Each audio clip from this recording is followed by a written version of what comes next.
इस वीडियो में मैं आपको ये बताऊंगा कि सिर्फ दो चीजों के जरिए कैसे आप घर पर अपने दांत सफेद कर सकते हैं। इसके लिए ना तो आपको किसी महंगे डेंटल प्रोसीजर की जरूरत है और ना ही इन व्हाइटनिंग स्ट्रिप्स को खरीदने की। ये रेमेडी बहुत इफेक्टिव है और बहुत सस्ती भी है। अगर आपके दांत थोड़े से पीले हो गए चाय या कॉफी पीने की वजह से या सिर्फ उम्र बढ़ने के साथ, तो ये रेमेडी आपके लिए एक बेहतरीन सोल्यूशन हो सकती है। इस रेमेडी की रेसिपी शेयर करने के बाद मैं ऑयल पुलिंग के बारे में भी बात करूंगा। ऑयल पुलिंग भी मसूड़ों और दांतों की सफाई के लिए बहुत फायदेमंद है, इस पर मैं आगे बात करूंगा। फिर मैं लीकी गम्स के बारे में भी कुछ मालूमात आपके साथ शेयर करूंगा कि अगर आपके मसूड़ों में कोई जख्म हो जाता है तो इस जगह के बैक्टीरिया आपके खून तक पहुंच सकते हैं। और ये आपका जानना इसलिए भी जरूरी है क्योंकि अगर बैक्टीरिया ब्लड स्ट्रीम तक चले जाएं तो इससे बहुत बड़े मसाइल पैदा हो सकते हैं, ये जानलेवा हो सकता है। अब अगर आप अपने दांतों को बहुत ज्यादा सफेद बनाना चाह रहे हैं तो इसके लिए सिर्फ दो चीजों की जरूरत होगी। सबसे पहली चीज है बेकिंग सोडा। ये किसी भी ग्रोसरी शॉप से आपको 50-60 रुपए का इसका पैकेट मिल जाएगा। बेकिंग सोडा ये जो पेस्ट आप बनाएंगे, इस पेस्ट को एक टेक्सचर दे देता है और ये आपके दांतों को भी साफ करेगा। ये दांतों पे मौजूद छोटे दाग धब्बों और प्लाक को हटाने में बहुत फायदेमंद है। दूसरी चीज जो आपको चाहिए होगी वो है हाइड्रोजन पेरोक्साइड। ये भी आपको करीबी फार्मेसी से या ऑनलाइन मिल जाएगी।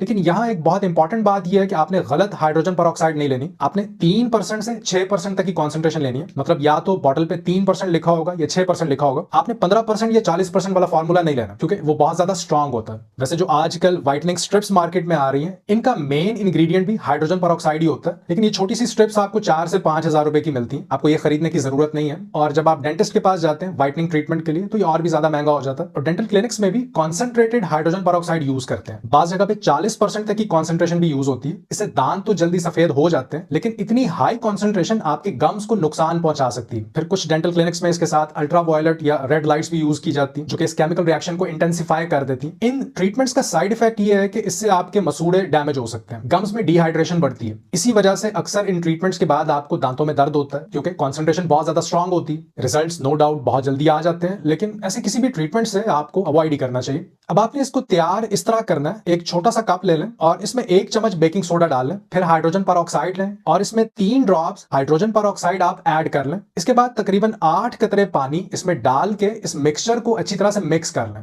ये मिक्सचर आपके दांतों पर लगे हुए इन स्टेन्स के बॉन्ड्स को तोड़ देगा। ये दाग एक्चुअली चेन ऑफ मॉलिक्यूल्स होते हैं, एक दूसरे के साथ बॉन्ड बना के जुड़े होते हैं और हाइड्रोजन पेरोक्साइड में मौजूद ऑक्सीजन इस चेन को तोड़कर दांतों से पिगमेंट्स को साफ कर देती है और आपके दांत सफेद हो जाते हैं। यही चीज हाइड्रोजन पेरोक्साइड को इतना इंपॉर्टेंट बनाती है। फिर उसके बाद आपने अपना टूथब्रश लेना है और इस मिक्सचर से अपने दांतों के बाहर और अंदर के हिस्से को आराम आराम से पॉलिश करना है। इससे ना सिर्फ आपके स्टेन्स खत्म हो जाएंगे बल्कि बैक्टीरिया भी मर जाएंगे और दांतों पे मौजूद प्लाक भी कम हो जाएगा। 1 से 2 मिनट तक आप इसे ब्रश करें और फिर पानी से कुली कर लें। अब क्योंकि इस मिक्सचर की कॉन्सेंट्रेशन डेंटिस्ट जो इस्तेमाल करते हैं उससे बहुत कम है, तो आपको इसे हर ऑल्टरनेट डे पे या 2 दिन छोड़ के एक बार इसे इस्तेमाल करना होगा। मैं ये सजेस्ट करूंगा कि ये रेमेडी हफ्ते में 2 से 3 दफा यूज करें और कुछ हफ्तों तक इसे कंटिन्यू रखें ताकि जो रिजल्ट्स आप चाह रहे हैं वो आपको मिल जाए। और ये बहुत इफेक्टिव है, ये काम करेगा। आप इसके रिजल्ट्स देखकर हैरान रह जाएंगे और जब आपको रिजल्ट्स नजर आए तो कमेंट्स में अपना एक्सपीरियंस जरूर बताइएगा।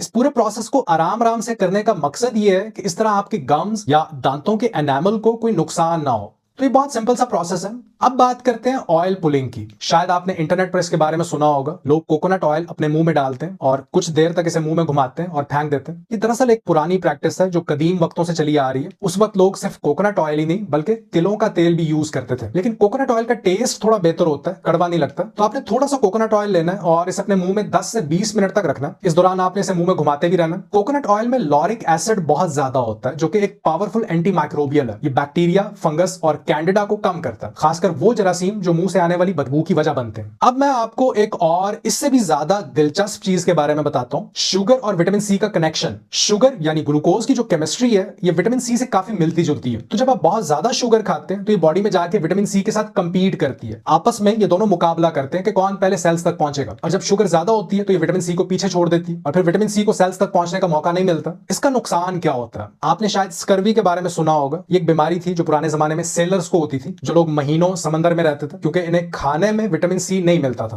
विटामिन सी की एक खूबी है कि ये कोलेजन प्रोडक्शन में मदद करता है। कोलेजन आपके जिस्म की एक अहम प्रोटीन है जो जल्द, मसूड़ों और हड्डियों को मजबूत बनाती है। अगर आपको विटामिन सी की कमी हो जाए तो आपके मसूड़ों से खून आने लगता है। जब आप अपने दांत ब्रश करते हैं तो ये आपको अपने टूथब्रश में भी नजर आता है। अगर आप ज्यादा शुगर खाते हैं या बहुत ज्यादा च्युइंगम चबाते हैं तो ग्लूकोज विटामिन सी को एब्जॉर्ब होने से रोक देता है और आपकी बॉडी से विटामिन सी कम होने लगता है। इसका रिजल्ट ब्लीडिंग गम्स की शक्ल में मिलता है और ये एक अर्ली साइन है। इसके बाद मामला मजीद खराब हो सकते हैं। एक और नुकसान ये होता है कि आपके गम्स में मौजूद सेल्स कमजोर हो जाते हैं, जिससे इस जगह पे मौजूद टिश्यूज लूज हो जाते हैं और यहाँ पे छोटे छोटे सुराख बन जाते हैं। और इन छोटे छोटे होल्स की वजह से जो बुरे जरासीम है, बीमारी पैदा करने वाले पैथोजेंस, इन्हें आपकी ब्लड स्ट्रीम यानी खून तक पहुंचने का मौका मिल जाता है, जो फिर बाद में बाकी जिस्म को भी नुकसान पहुंचा सकते हैं। लिहाजा इससे पता चलता है कि इन बैक्टीरिया को ब्लड में जाने से रोकना कितना जरूरी है।